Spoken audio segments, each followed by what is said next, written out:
When we return to our planet, the High Court may well sentence you to torture. He likes movies, we like movies. SeptumSin versus the world.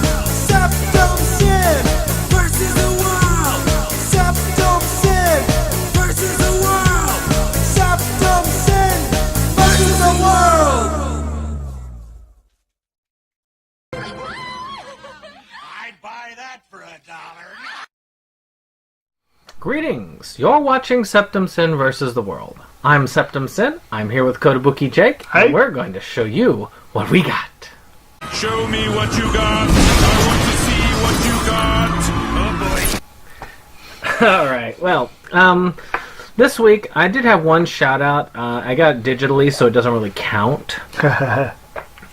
Which was I picked up the Resident Evil 2 remake on Friday, and we played it very much so throughout the weekend. It is an amazing game. It's not an easy game. I was listening to some of the other people like, it's easy, and I'm like, yeah, but you are a gamer, like professionally gaming online. To you, the hard level is easy. To me, I'm a casual gamer now. Maybe when I was in my early 20s when I played still on a regular basis. But to me, I'm sitting there going around, I'm going around, I'm like, I'm gonna die! I'm gonna die! It just truly is a return to the horror genre. The game makes you feel tense, it makes you feel ready to run. And I gotta give it to them, they did an excellent job with it. I still haven't finished it yet, but I'm working on it with my wife, and she likes it too. She's been wanting to. She does not want to miss a moment of it. So she was upset when we had to not do it because we were too late getting back in from shopping and meal prep yesterday. But I'm going to start us off because we upgraded to 7 instead of 6 or 5 really. I was going to say 6 and then 7. This one's not quite on the theme. Of course, my 6th one is not on the theme either. But this one is one I just said, I can't believe that I didn't throw this on, and it is an Oscar snub, and that is "Won't You Be My Neighbor." How in the hell did they not nominate that film? It is a good one. You know, I got this very cheap. When I found it was $5 for the DVD, I went ahead and got it. Nice. It didn't need. I didn't feel like it needed to be Blu-ray, especially since I couldn't get that for under 17. And it really was an excellent film. Mr. Rogers was an excellent individual. Despite everything, with political differences, he would be the voice of reason. He was the one who said, you know, on 9/11, you know, don't look at the people who are dying, don't look at the criminals, look for the people who are saving those other people. And, you know, I rarely tear up at documentaries. This one got me to tear up. So, to me, well worth it. It is a masterpiece, and I don't get it. I don't get why this one was snubbed. Yeah. I've seen two of the nominated docs, and they're both excellent films. But I thought this one was better than both, you know. So they were like, yeah. But anyway, I have very good reason why I try not to do DVD, and that is limited space. And I do try Blu-ray, but every once in a while I will still go DVD for the right price. With the last Sentai sale, I picked up a series that I've been wanting for a long time that I would have snapped up in a heartbeat on Blu-ray at, I think it was like $14 or something, except that A, it's visually a very, very, very, very simplistic series, and B, it disappointed me. So I figured $5 for the DVD, what the hell. This is a series that actually he showed me a while back, and it's called Kill Me Baby. And it's a slice of life series about the complete airhead whose classmate happens to be a foreign assassin who's there as part of a class. Unfortunately, the assassin despite being relatively competent, is very easily flustered and flummoxed by this idiot, and somehow manages to... somehow, her best friends... It's a very strange friendship. And there's like two other characters who, that's pretty much about their size to the plot. It's a fun little series, but it is by no means a classic. I was hoping for better. And like I said, this was $5. I figured, what the hell, I'll go ahead and get it on DVD, and if I ever see the Blu-ray for $5, I'll upgrade, you know. Yeah, but more out of concept than... it was better in concept than in execution. Yeah. But still amusing. Mm-hmm. So this next one was one that we covered on Inside Movies Galore. Mm-hmm. And Katie had put this one up because it was one of the rare female directors that was involved in the horror franchise. This is mainly when we were mostly horror. And this one was She Was So Pretty. Finally come out on Blu-ray. And this one includes both of the films. It's got She Was So Pretty and the new one that came out just recently, which was She Was So Pretty, Be Good for Goodness Sakes. It has a reversible cover, which many people have actually been showing on their pictures. And I was like, I got the wrong one, darn it. But then I said, well, wait, maybe it's a reversible cover, and it surely is.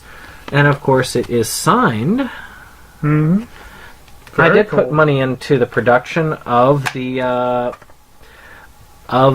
second film, so that was kind of a cool thing to have that on there. But I am looking forward to seeing it. The first film was a really good film. I thought it was well written. I thought it was decently acted for what it is. And I look forward to the second film in the series. So I'm hoping that we will cover the second film on Inside Movies Galore in the near future.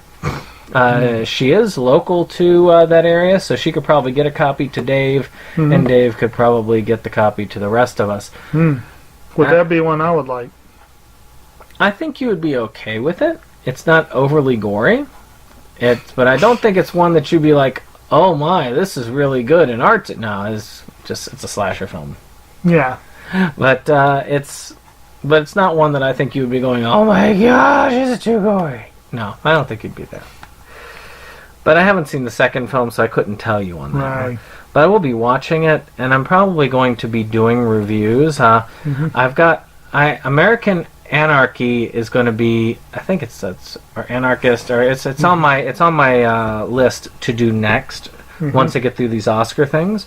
And then these two are coming right behind that. So you can look forward to that in the near future. Alright, so my next one is a film that's actually very highly acclaimed, and it's one that I've been wanting to see for a while, and I got this one dirt cheap. I think it was $4 on the Sentai sale on Blu-ray. But it's a film called The Life of Budori Gusko. And this one, again, it's gotten really, really, really high praise. It's from the people who did Night on the Galactic Railroad and apparently some other high-profile stuff. But basically, Budori Gusko's life was wonderful, living in the forest with his father, mother, and younger sister. Then the weather changed, the villagers he knew moved away, and tragedy stole his sister and parents from him.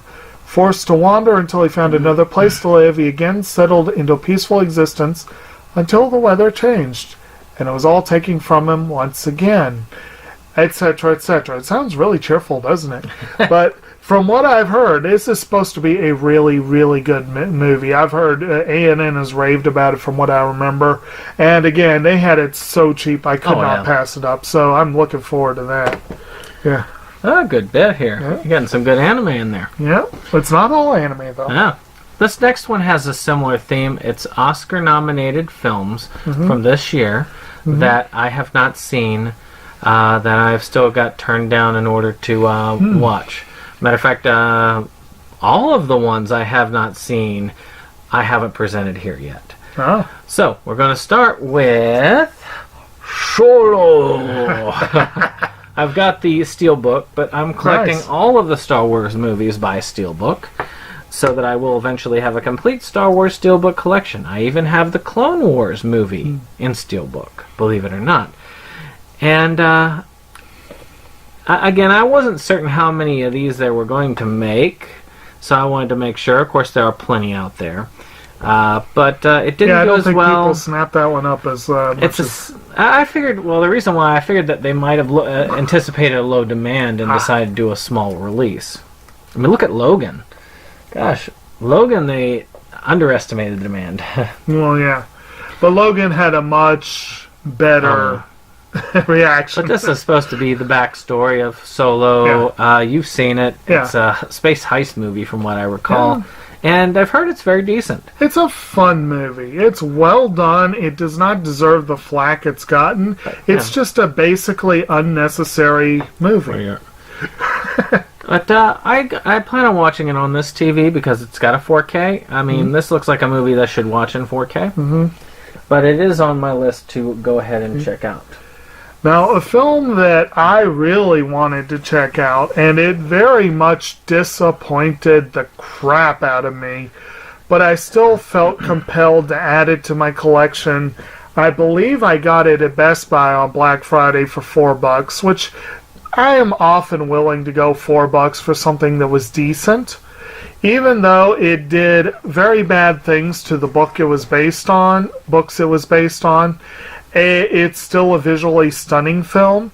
And this is the Tim Burton take on Ransom Riggs' series, the Miss Peregrine's Home for Peculiar Children, which is a very strange adaptation. It's very strange. Basically, the first third is a very close adaptation of the first book, with a few very notable and inexplicable changes. The middle third, they start going off the rails. And the final third, they basically said, oh, there's 2 more books, well, screw that, we'll just come up with an ending. And it's really...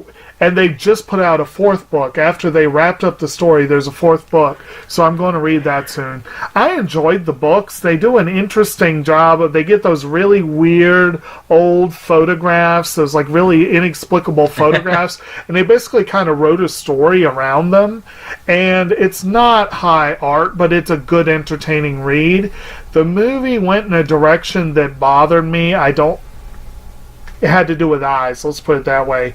But it's still a very visually impressive film. It's well done. Tim Burton's always got, even if he totally doesn't get a franchise, he puts his own stamp on it that makes it worth looking at. It's an interesting one. I wished for more. Well, my next one is one that... Actually, I think you've seen the majority of these. I think there's one here you haven't seen, but I think the rest you have... Actually, Well, if it's an Oscar nominee, yes. I will have to see it. There's only one here that I think you haven't seen. Okay. The rest you have. This one here, though, you have seen. And this is another visual film that I picked up on Black Friday for very cheap. And that was Ready Player One. Indeed.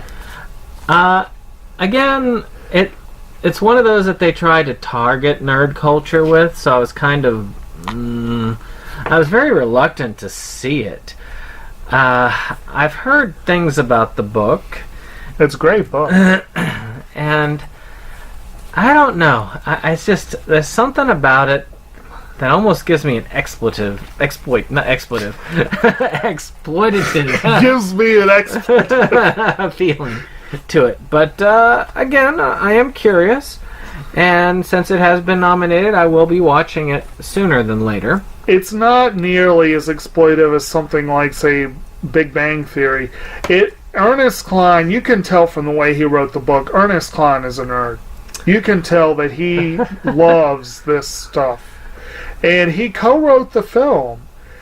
So the changes from the book to the film, you can blame the author for a lot of those changes.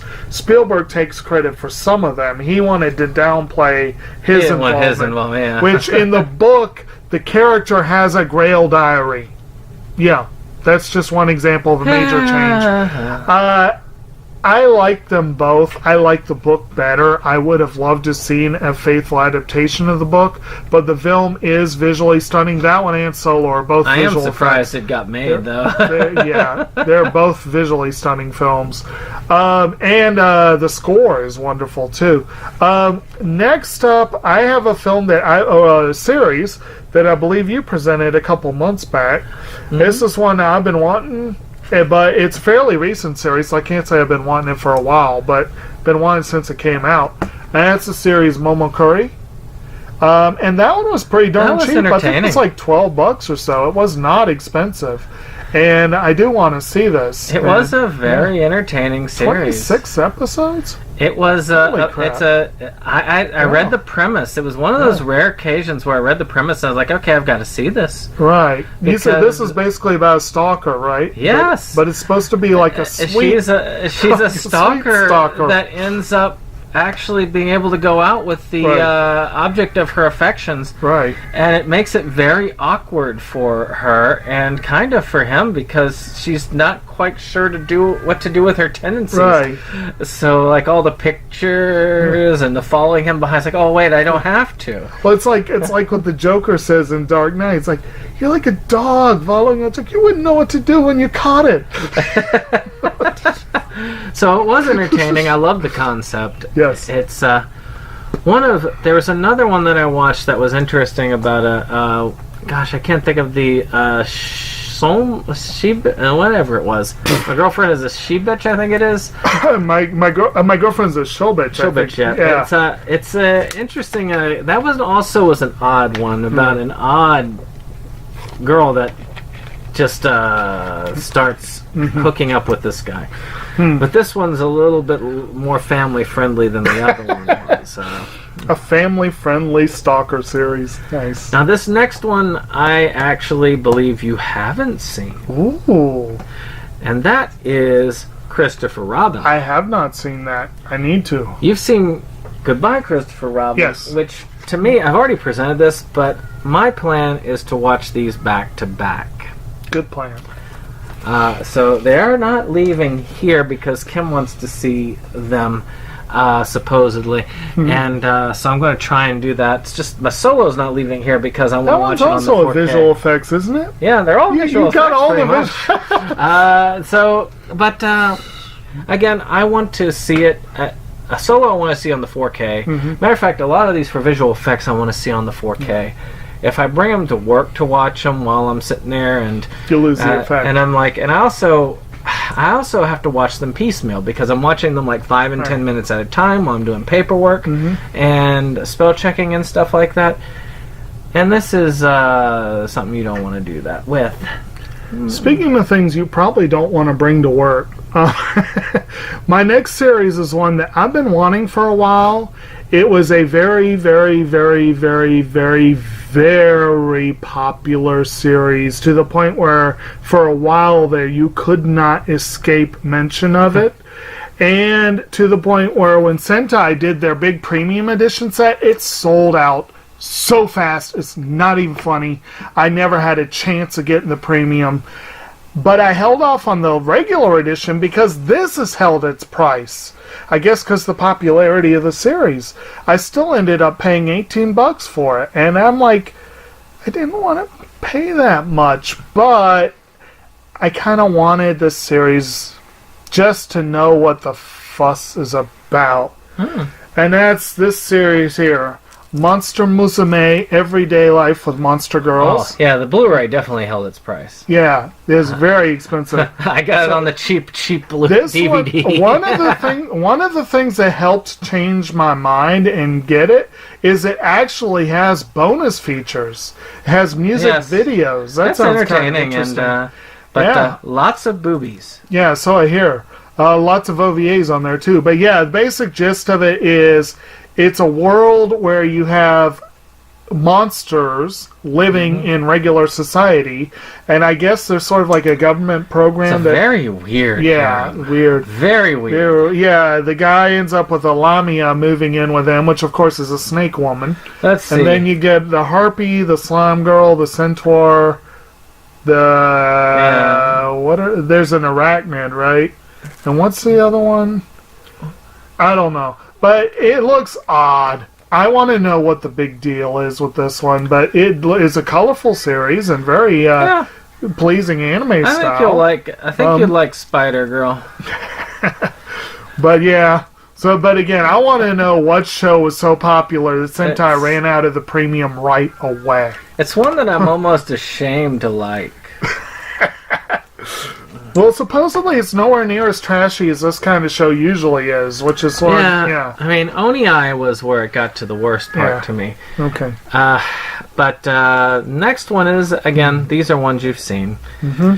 And this one I don't believe is visual effects. Mm. But it's one that I believe that we talked about for people who Well, you've already presented Infinity War, and I don't think First Man is out yet. So you're done with the visual effects, I think. Yes. So that one is A Quiet Place. Ooh. Another one I got for $5. Yes.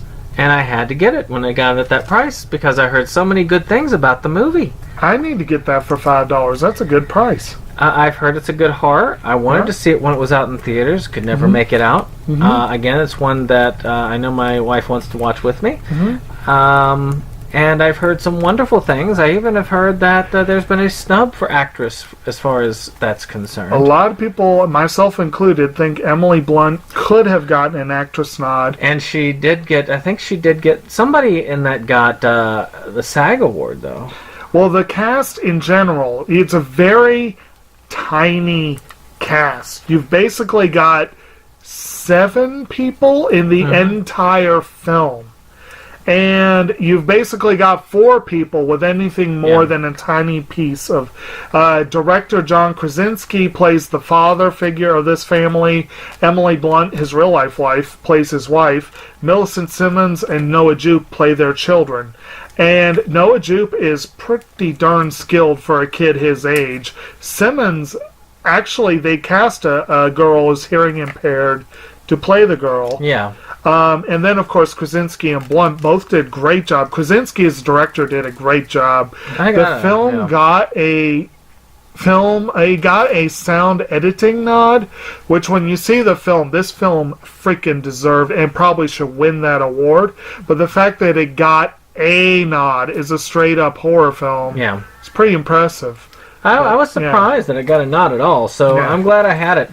It's one of those that caught me off guard. I had it in my collection. I was like, what? Really? I just happened to see it because I went with a friend, and I'm like, holy crap, this is pretty good. But all right. Speaking of films that did not quite meet expectations, but this one more in the not quite as pleasant way. No, it wasn't bad. It wasn't bad, but it could have been better. Kenneth Branagh's star-studded remake of Sidney Lumet's star-studded remake of the Agatha Christie story Murder on the Orient Express. I got that cheap too. I picked this up. I think it was $4 at Best Buy. It might have been $5. It was a Black Friday pickup. I think it was $4. Yes. And okay, you gotta, if only for Hercule Poirot's mustaches. I mean, geez, this should have been up for makeup and hair, if only for that mustache. But I've heard fun things about it. It's a good movie. I mean, it's not bad. The original was really good. Oh yeah, it was. It was excellent. But look at, I mean, you got Kenneth Branagh, Josh Gad, Penelope Cruz, Leslie Odom Jr., Willem Dafoe, Judi Dench, Johnny Depp, Michelle Pfeiffer, and Daisy Ridley. And I think there were a couple other notable. Derek Jacobi's in there. Who I feel like there's one or two that I missed. And then, of course, the basic gist of it, if you somehow don't know the basic plot, it takes place on a plane called a train called the Orient Express. The plane, boss. The plane. And someone dies, and it turns out, and that someone is a doucher who's played by Johnny Depp, and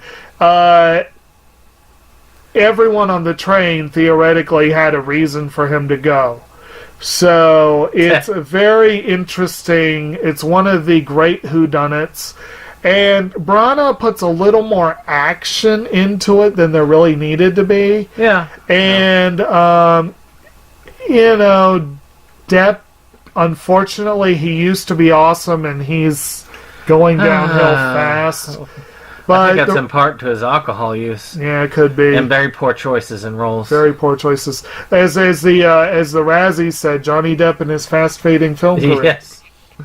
But mostly the cast is pretty darn solid in this film. You know, Judi Dench is an incredible actress, and some of these others are great too. But it was an entertaining film. I did pick up that Acorn Media release of the other Perot, the Perot murder. Yeah. So I'm kind of want to watch the two back to back and compare them. I might even dig out the Sidney Lumet one. Dig out the Oscar-winning one. Who knows? Who knows? So good times and not too expensive. So, last but not least, one for me. Yes. Another one that you've seen, one that will almost finish the animated releases, but I've heard that Wreck-It Ralph Breaks the Internet will actually have a streaming release prior to the Oscars. Really? I've heard rumor. Now, has Disney got their channel up yet? I don't know, but it could be. It could be something like that. But we will see. Maybe Disney's going to start that and say, "Hey, you can watch this." Maybe that's the flagship title. Or and by the way, subscriptions for just this week only are $200. No, they're not going to do that. They're going to give you a week free and then charge you $200. Oh yeah. But this one, and I'm kind of sad because the jacket got messed up. But that is The Isle of Dogs. Yeah. It is the only, actually so far it's the only Wes Anderson film I have not seen.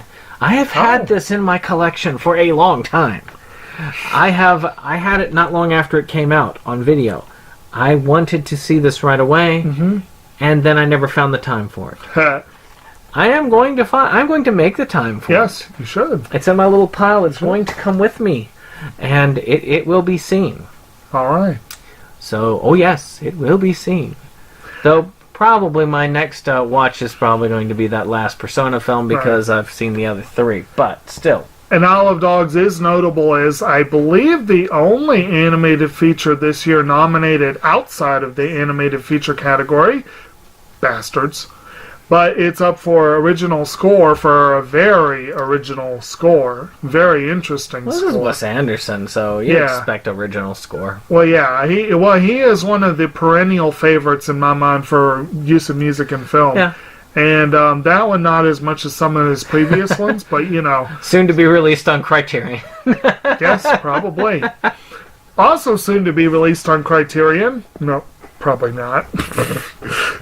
Last up, I have one of those Sentai condensed packages that they've been doing, where they've been taking multiple part productions and squeezing them together. And this one did not cost too much. I think it was like $14, which is one I really wanted to get. And that is my teen romantic comedy Snafu complete series collection. So it also includes my teen romantic comedy Snafu 2. And basically, this one, I don't remember a huge amount about this. I like the tagline here: opposites may attract, but combining them can also cause fires, electrocutions, and explosions. When Hachiman Hikagaya, who has no friends and believes that anyone who likes high school is either deluded or a liar, is coerced into joining the Services Club run by Yukino Yukinoshita, who's smart, attractive, and considers everyone to be her complete inferior. It's a catastrophe just waiting to happen, etc., etc. As I have mentioned in a previous video, this is from the same people who did Girlish Number, and supposedly it's every bit as rough and abrasive and off-kilter, and it's supposedly a really good show. The people that I've heard review this have raved about it. I've been wanting to see it for a long time, and I was happy that I was able to get the condensed package. And that's cool. Okay. Yeah. Well, I guess that's it we have for you this time. So, of course, one of the things I'm hoping for February is I'm going to be scouring all of the stuff I have in backlog. And I'm going to try and get some Oscar noms and Oscar-winning stuff as themes as much as I can. So, of course, I'm going to pull out all my trauma. I do have myself a handful of Oscar-winning and/or nominated films, and when we get right before the Oscars, that's going to be my pickups that week. Is going to be the Oscar stuff.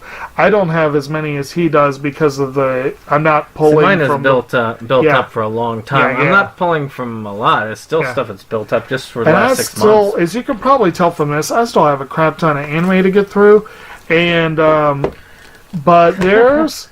Interestingly enough, I figured out there is a 2018 release in my collection that I've not seen. Oh. And I had totally forgotten about that, so I'll need to watch it. Incidentally, tune in soon.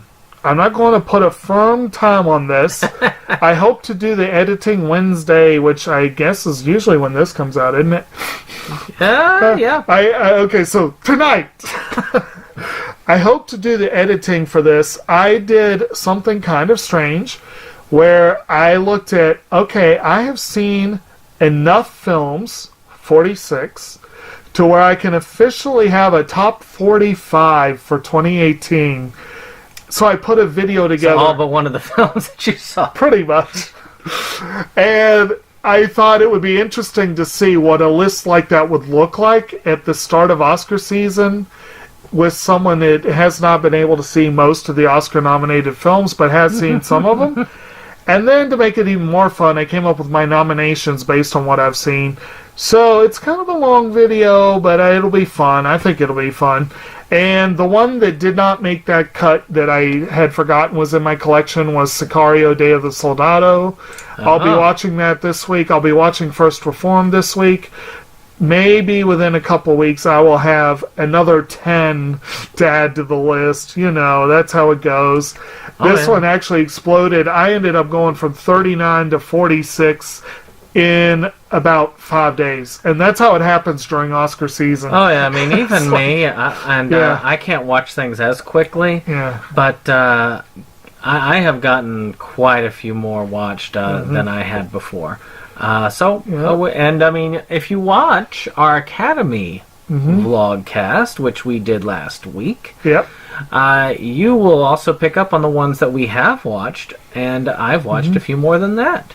Yeah, that's what I'm saying. Like, I was at 39, and since then, of the seven films I've added, one was a definitive Oscar snub. 2 were definitively not Oscar-level films. And the other 4 were all Oscar nominees. So, yeah. And one of them is up for 10 awards. So, yep. And of course, me, Wednesday, I'll be using that time to probably watch Solo. Good times. So, we will be seeing you next time. But tell us what things you've picked up over this time period. Yes. We'd love to hear about it. Mm-hmm. So, have a good one. Goodbye.